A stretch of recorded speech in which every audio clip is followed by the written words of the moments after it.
علماء اکرام آپ کے لیے بہت بڑی آسانی فرما دیے، اردو میں ترجمہ کر دیے، رومن انگلش میں آپ کو موجود ہے، ذرا پڑھو تو صحیح۔ حدیث کا بہت بڑا ذخیرہ ہے بول کے پریشان ہو جاتے، اماں اتنے حدیث کی کتاباں کون پڑھنا بھائی حدیث کا اتنا بڑا ذخیرہ چھوڑو، سب سے پہلے بخاری مسلم پڑھو۔ آج پوری دنیا کا مسلمانوں کا اجماع ہے بخاری اور مسلم کے اوپر، کسی کا اختلاف نہیں، کم سے کم بخاری مسلم تو پڑھو۔ نبی کا فرمان کیا ہے آپ کو معلوم ہو جائے گا۔ میں گارنٹی کے ساتھ کہتا ہوں، جو قرآن ترجمہ تفسیر کے ساتھ پڑھ لے، جو بخاری مسلم پڑھ لے، یقین جانے آپ اس سے بہتر مسلمان نہیں ہو سکتا، اس سے بہتر مسلمان نہیں ہو سکتا۔ آپ پڑھیں، اپنی اولاد کو پڑھائیں، اپنے گھر والوں کو پڑھائیں، دینداری ان کے اندر پیدا کریں۔ آپ ہم دینداری سے دور ہو گئے، یہی وجہ ہے کہ ہمارے اندر پورے غیروں کے چیزیں ہمارے اندر آ گئے اور ہمارے اچھے چیزیں ان کے اندر چلے گئے، ہمارے پورے اچھے چیزیں ان کے پاس چلے گئے۔ قرآن کو سمجھو، اس پہ تحقیق کرو، یہ قرآن سب سے بڑا خزانہ ہے۔ یہ آپ اکثر لوگ یہ کہتے ہیں قبر میں 3 سوال ہوں گے، قبر میں 3 سوال ہوں گے۔ میں آپ کو مسلم شریف کی حدیث پیش کروں، قبر میں 3 نہیں 4 سوال ہوں گے۔ چوتھا سوال کیا ہوگا؟ تم جو یہ کہتے ہو کہ تمہارا خدا اللہ ہے، تمہارا دین اسلام ہے اور محمد الرسول اللہ تمہارے نبی ہیں، یہ تم نے کیسے جانا؟ یہ پوچھا جائے گا، تم نے کیسے جانا؟ یہ چوتھا سوال اہم ہے، اس پر وہ گواہی دے گا، وہ کہے گا میں نے قرآن کے ذریعے جانا، میں نے قرآن کے ذریعے جانا۔ یہ چوتھا سوال کا جب تم جواب دو گے تبھی تمہارے لیے قبر میں جنت کی کھڑکی کھولی جائے گی، تمہاری گواہی کو قبول کیا جائے گا۔ آؤ اپنے آپ کو قرآن سے جوڑو، آؤ اپنے آپ کو حدیثوں سے جوڑو، اپنے آپ کو علماء حق سے وابستہ کرو، اپنے ایمان کو مضبوط کرو۔ ایمان کا بہت بڑا مسئلہ ہے، بار بار ایمان کی تلقین کرتے رہنے کا مقصد یہ، ایمان بہت بڑا مسئلہ ہے۔ ایمان میں ذرا سی بھی گڑبڑ ہو گئی، اعمال پورے رد ہو جاتے، امن غارت ہو جاتی۔ ایمان کی حفاظت، میں اس ضمن میں ایمان کتنا اہم ہے میں آپ کے سامنے ایک حدیث سنانا چاہوں گا، ذرا بڑی توجہ کے ساتھ غور سے آپ سنیں اور اپنے ایمان کو مضبوط کریں اور سمجھے ایمان کا مسئلہ کتنا نازک ہے۔ نبی کریم صلی اللہ علیہ وسلم بے شمار کاتب وحی، 40 صحابہ اکرام کاتب وحی تھے، اس میں خاص طور سے حضرت زید بن ثابت رضی اللہ تعالیٰ عنہ، عمر ابن خطاب رضی اللہ تعالیٰ عنہ اور عبداللہ بن سعد بن ابی سرح رضی اللہ عنہ، یہ نبی کریم صلی اللہ علیہ وسلم کے خالہ زاد بھائی ہیں اور رشتے میں سالے بھی ہیں اور جلیل القدر صحابی بھی ہیں اور کاتب وحی بھی ہے۔ کون؟ عبداللہ بن سعد بن سرح ابی سرح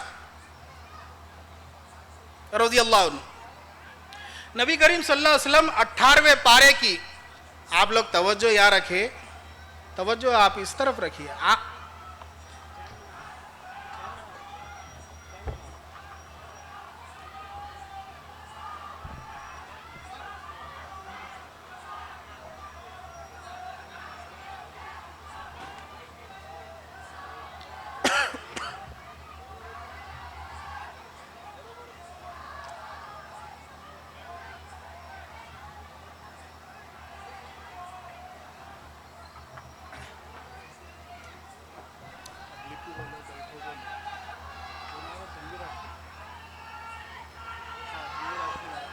جی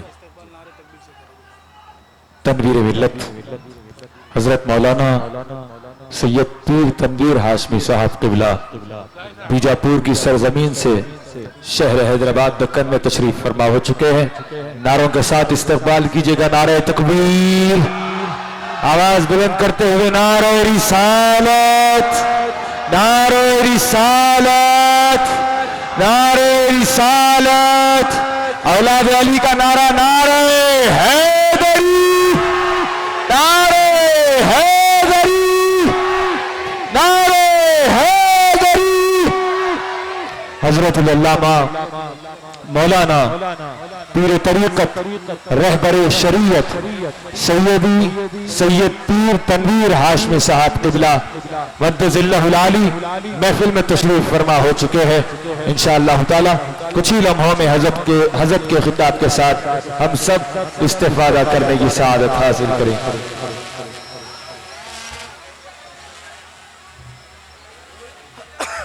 آپ لوگ سب بیٹھ جائیں. آپ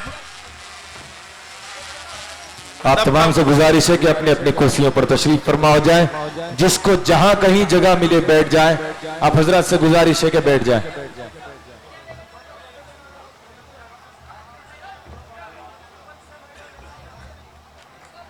یہاں جو بچے سامنے کھڑے ہیں ان سے گزارش ہے کہ وہ لوگ پیچھے چلے جائیں.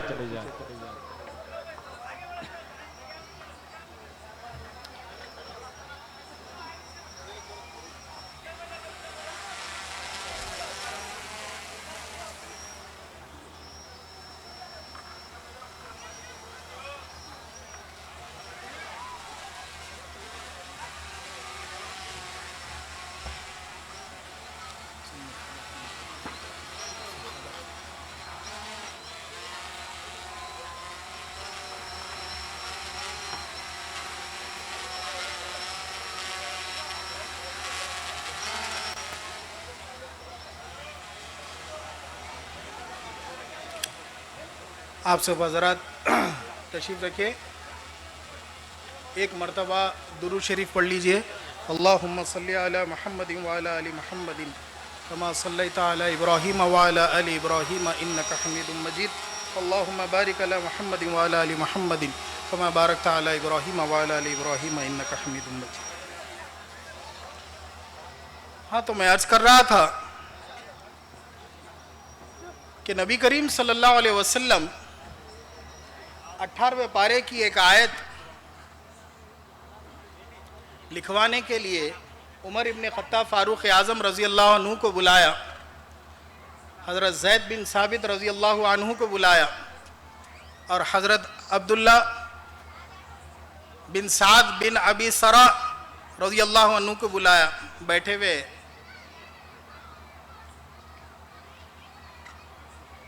اور نبی کریم صلی اللہ علیہ وسلم آیت کریمہ لکھوا رہے. اچانک نبی کریم صلی اللہ علیہ وسلم آیت کے درمیان میں رک گئے.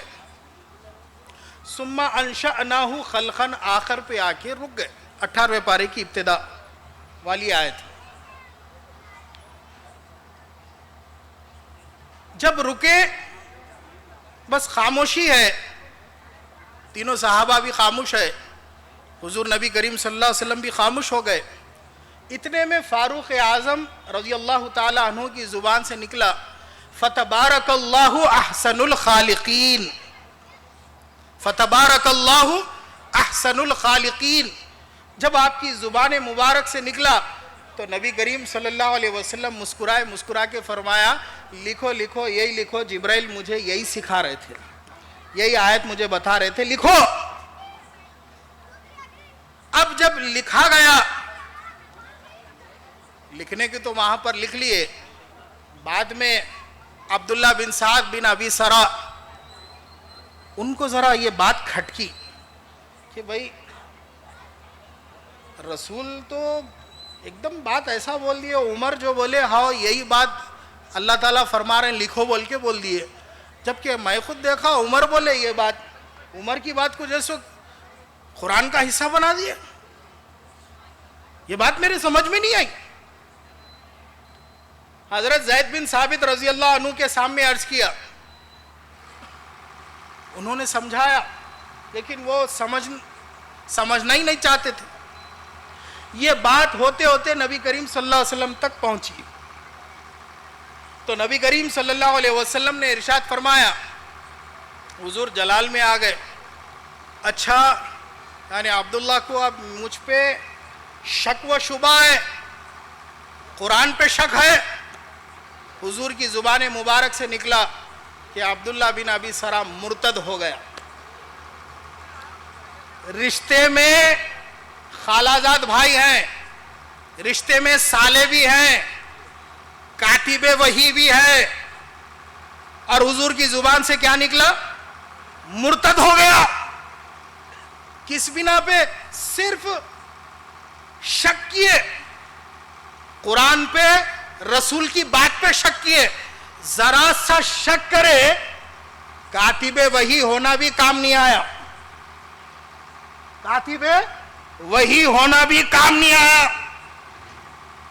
رشتے میں صالح ہونا بھی کام نہیں آیا، جلیل القدر صحابی ہونا بھی کام نہیں آیا، مرتد ہو گئے۔ حضور کی زبان سے نکلا مرتد ہو گئے، ایمان سلب ہو گیا، ایمان ہی سلب ہو گیا۔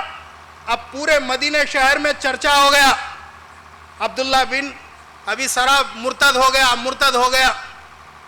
اب وہ جب بات پھیلنے لگی، انہوں بولے یہاں رہنا صحیح نہیں ہے، وہاں سے وہ نکلے، عیسائیوں کی بستی میں جا کے رہنے لگے، ان کے بیچ میں ان کے دین کو اپنا لیا۔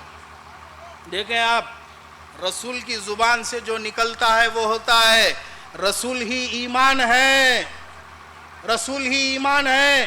اگر حضور تصدیق کر دے تو ہم مسلمان ہیں، اگر حضور انکار کر دے تو ہم مرتد ہو جائیں، ہم کافر ہو جائیں۔ اب جب مرتد ہو گئے، ایک وقفہ بیتا۔ عبداللہ بن ابی سرا کو بعد میں احساس ہوا میں یہ غلط کیا، واقع میں قرآن پہ شک کرا، رسول کی بات پہ شک کرا، جبکہ اسلام تو پروان چڑھ رہا ہے، اسلام تو آگے بڑھ رہا ہے، لوگ اسلام قبول کر رہے ہیں، اور بات یہاں تک پہنچ گئی فتح مکہ ہونے والا ہے۔ تو ان کے دل میں پھر احساس ہوا میں غلط کر دیا، میرے سے بہت بڑی غلطی ہو گئی۔ اللہ کے حضور توبہ کرنے لگے، یا اللہ میرے سے غلطی ہو گئی، معاف کر دے، میرے سے غلطی ہو گئی، معاف کر دے، مولا مجھے پھر ایمان کی دولت سے مشرف کر دے۔ لیکن سوچے کہ جب تک رسول نہیں معاف کریں گے، اللہ بھی معاف کرنے والا نہیں ہے۔ وَلَوْ أَنَّهُمْ إِذْ ظَلَمُوا أَنفُسَهُمْ جَاءُوكَ فَاسْتَغْفَرُوا اللَّهَ وَاسْتَغْفَرَ لَهُمُ الرَّسُولُ لَوَجَدُوا اللَّهَ تَوَّابًا رَحِيمًا۔ جب تک تم رسول کے پاس آ کے معافی نہیں مانگیں گے اور رسول تمہارے حق میں مغفرت کی دعا نہ کر دے، لَوَجَدُوا اللَّهَ تَوَّابًا رَحِيمًا، اللہ بھی آپ کی توبہ نہیں قبول فرمائے گا۔ وہ یہ سمجھتے تھے، وہ سوچے اب کیا کروں، فتح مکہ ہونے جا رہا، اور فتح مکہ میں نبی کریم صلی اللہ علیہ وسلم صحابہ اکرام کی کثیر تعداد کو لے کے مکے کی طرف روانہ ہو رہے ہیں، اور انسٹرکشنز دے دیے پہلے کہ دیکھو غیر ضروری کسی سے لڑنا نہیں ہے، کسی کو ناحق قتل کرنا نہیں ہے، کوئی ہم سے لڑ رہا تو ہم اس سے لڑیں گے برابر، کوئی نہیں لڑنا چاہ رہا تو غیر ضروری اس کو پکڑ کے مارنا نہیں، بوڑھے ضعیف لوگوں کو نہیں مارنا، عورتوں کو نہیں مارنا، بچوں کو نہیں مارنا۔ میں مکے کو 3 دن کے لیے تمہارے لیے حلال کرتا ہوں، تمہارے لیے حلال ہے، جنگ کرو جو چاہے کرو، لیکن اس کے انسٹرکشنز دے دیے، اور ساتھ ہی ساتھ یہ بھی بتا دیا کہ دیکھو یہ تو سب کچھ میں بتا دیا، لیکن 7 ایسے لوگ ہیں جس میں 5 مرد 2 عورتیں ہیں، یہ ایسے ہیں اگر یہ کعبۃ اللہ کے اندر بھی تمہارے کو ملے تو ان کی گردن مار دینا، ان کی 2 عورتیں ہیں اور 5 لوگ ہیں اس میں، جس میں ایک عبداللہ ابن ابی سرا بھی ہے، جس کے لیے حضور نے فرمایا یہ مرتد ہو گئے تھے، اگر انہوں یہاں مکے میں دکھ رہے کعبے کے غلاف میں بھی چھپ گئے تو وہاں سے بھی پکڑ کے ان کی گردن مار دینا۔ صحابہ سب سمجھ گئے، اور یہ اطلاع ان کو بھی پہنچ گئی کہ آپ کے لیے وارنٹ ایشو ہو گیا، بلکہ جہاں آپ کو ملے قتل کر دینے کا حکم ہے آپ۔ تب انہوں سوچی اب کیا کروں، اب ایمان بچانا ہے، ایمان کی حفاظت کرنا ہے، کیا کروں۔ حضرت عثمان غنی رضی اللہ عنہ سے ان کی رشتہ داری تھی، رشتہ داری ہے تو ان سے کانٹیکٹ کرے، اور ویسے بھی حضرت عثمان غنی رضی اللہ عنہ بڑے رحم دل، محمد الرسول اللہ والذین معہ اشداء علی الکفار رحماء بینہم، علماء فرماتے ہیں روحما بینہم میں حضرت عثمان غنی رضی اللہ تعالیٰ عنہ کی طرف اشارہ ہے. تو یہ آپس میں بڑے رحم دل ہے حضرت عثمان غنی. تو آپ کی رشتہ داری تھی تو آپ سیدھا حضرت عثمان غنی کے پاس آئے, معروضہ کیا, بھائی میرے لیے اتنا بڑا معاملہ ہو گیا, میں بہت بڑی غلطی کر لیا, میرے کو بچا لو. حضرت عثمان غنی فرمائے نہیں, بچانا بہت مشکل ہے, رسول آپ سے بہت ناراض ہے, آپ سے, آپ قرآن پہ شک کرے, رسول کی بات پہ شک کرے, آپ بہت ناراض ہے اللہ تعالیٰ, اللہ تعالیٰ بھی ناراض, رسول بھی ناراض. تو بولے بھائی کھانے پینے کا مسئلہ نہیں ہے, جنت دوزخ کا مسئلہ ہے, کیا بھائی ہونے کے ناطے میرے کو نہیں بچاتے؟ تو حضرت عثمان غنی رضی اللہ عنہ فرمائے بات تو صحیح ہے, بات جنت دوزخ کی ہے. بولے ٹھیک ہے, تم میرے گھر میں پناہ لے لو, میں کوئی ترکیب نکالتا ہوں. تو بولے کیا نکالتے ترکیب؟ یہ ام المومنین حضرت سلمہ رضی اللہ تعالی عنہا کے بھائی تھے. تو بولے اس بار قرآن اندازی ہوئی تو قرآن اندازی میں ام سلمہ رضی اللہ تعالی عنہا کا نام آیا ہے فتح مکہ کے لیے, حضور کے ساتھ وہی جانے والی ہے. تو عثمان غنی کچھ ایسا معاملہ کرو کہ وہ بھی سفارش کر دے, تم بھی سفارش کر دو, اور دونوں کی سفارش سے رسول میرا اسلام قبول کر لے, رسول مجھے اسلام میں داخل کر دے. تو حضرت عثمان غنی رضی اللہ عنہ نے کہا ٹھیک ہے میں یہ کرتا ہوں. آئے ام سلمہ رضی اللہ تعالی عنہ سے ملے, درخواست کی کہ اپنا بھائی پریشان ہے, جنت دوزخ کا مسئلہ ہے. تو ام سلمہ رضی اللہ تعالی عنہ نے کہا عثمان یہ میں نہیں کر سکتی, اس سے پہلے میں 2-3 مرتبہ میں سفارش کر کے دیکھ لی, رسول سخت ناراض ہوئے, اور وہ ناراضگی ایسی تھی کہ پوچھو مت, اور نبی کریم صلی اللہ علیہ وسلم کو کافر سے زیادہ مرتد سے نفرت تھی. بولے وہ تو معاف نہیں کریں گے ایسا دکھتا, پھر بھی آپ سفارش کر دو, میں بھی سفارش کر دیتا ہوں. ان کو کیسا بھی بچاتے ہوئے, صحابہ اکرام کی جماعت سے بچاتے ہوئے رسول کے سامنے لا کے کھڑا کر دیتا ہوں. بولے کر سکتے ایسا؟ بالکل کر لیتا ہوں, کیسا بھی لا لیتا ہوں ان کو, بس آپ خیمے کے اندر سے ذرہ آپ سفارش کر دو آپ. ٹھیک ہے, پروگرام سیٹ ہو گیا. نبی کریم صلی اللہ علیہ وسلم مکے میں تشریف لائے, فتح مکہ ہو گیا, کعبۃ اللہ کے پاس ہی خیمہ لگایا گیا, صحابہ اکرام موجود ہے, لوگوں سے بیعت لی جا رہی ہے. ایسے وقت میں حضرت عثمان غنی رضی اللہ تعالیٰ عنہ, اب یہ میں سنن نسائی کی حدیث آپ کے سامنے پیش کر رہا ہوں, بالکل چادر اڑا کے کوئی نہیں دیکھے ایسا, حضرت عثمان غنی رضی اللہ عنہ اپنی حفاظت میں لے کے حضور کے سامنے لا کے کھڑا کر دی. کھڑا کر دینے کے بعد چادر ہٹائے تو حضرت پورے صحابہ پریشان, عبداللہ ابھی سرا ہے, اور حضور نبی کریم صلی اللہ علیہ وسلم جو دیکھے غصے میں آ گئے. پوچھا عثمان کیوں لائے اس کو؟ بولے اللہ کے رسول یہ اپنی غلطی پہ شرمندہ ہے, توبہ کرنا چاہتے ہیں, اللہ کے رسول اسے اسلام میں داخل فرما دیا. حضور خاموش ہو گئے. اندر سے خیمے میں سے آواز آئی, سرکار بھائی ہے ذرا نظر کرم فرمایا. بس یہ سننا ہی تھا. حضور نبی کریم صلی اللہ علیہ وسلم نے فرمایا ہاں ٹھیک ہے چلو کلمہ پڑھو. کلمہ پڑھائے. کلمہ پڑھاتے ہی حضرت عثمان غنی رضی اللہ عنہ سے فرمائے ان کو لے کے فوراً یہاں سے نکلو, اب انہوں پھر کبھی میرے کو دکھنا نہیں سامنے. انہوں اللہ اکبر, اللہ اکبر. صحابی بننے کے بعد بھی حضور کیا فرمائے, سامنے پھر دکھنا نہیں میرے, لے کے جاؤ ان کو فوراً. حضرت عثمان غنی پکڑ کے کھینچ رہے ہیں, بولے اللہ کے رسول میرے سے ابھی بھی ناراض ہے. ارے بولے وہ ناراضگی کا بعد میں, پہلے اب تمہارے کو اسلام میں داخل کر لیا وہی بہت بڑی چیز ہو گئی, چلو تم. پکڑ کے کھینچ کے لے کے گئے. تو جب جانے لگے تو نبی کریم صلی اللہ علیہ وسلم نے صحابہ سے فرمایا کیا تم میں سے کوئی ایک بھی جیسے صاحب سمجھ شعور والا نہیں ہے؟ بولے یا رسول اللہ کیا ہوا آخر؟ بولے جب میں عثمان کی سفارش پہ میں انکار کر رہا تھا تمہارے کو چاہیے تھا کہ اٹھ کے اس خبیث کی گردن مار دینا تھا. حضور کے الفاظ ہے یہ, گردن مار دینا تھا. تو اس وقت عمر ابن خطاب فاروق اعظم رضی اللہ تعالیٰ عنہ نے عرض کیا یا رسول اللہ خالی آپ اشارہ کر دینا تھا, میں گردن مار دیتا تھا. اشارہ کرنا تھا. تو اس پر نبی کریم صلی اللہ علیہ وسلم نے ارشاد فرمایا عمر نبی کو یہ زیب نہیں دیتا کہ وہ اشارے کرے,